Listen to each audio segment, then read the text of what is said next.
ആത്മാഭിമാനം. ഈ ആത്മാഭിമാനം എന്നാൽ നമ്മൾ നമ്മളെക്കുറിച്ച് ചിന്തിക്കുകയും അനുഭവിക്കുകയും ചെയ്യുന്ന രീതികളാണ്.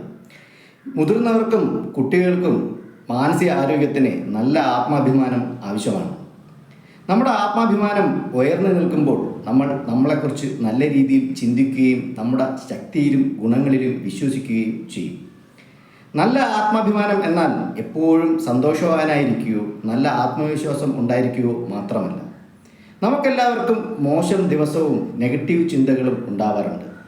നല്ല ആത്മാഭിമാനം ഉണ്ടെങ്കിൽ നമുക്ക് പെട്ടെന്ന് ഈ നെഗറ്റീവ് ചിന്തകളിൽ നിന്ന് പുറത്തു പോകുവാൻ കഴിയും.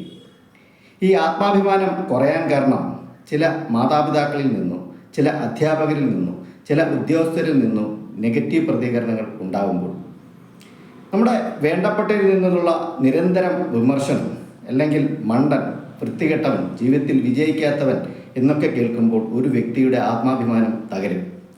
ചിലർ അറിഞ്ഞും അറിയാതെയും ചിലരുടെ ആത്മാഭിമാനത്തിന് മുറിവേൽപ്പിക്കും. അത് നഷ്ടപ്പെടാതിരിക്കേണ്ടത് നമ്മുടെ ഉത്തരവാദിത്തമാണ്.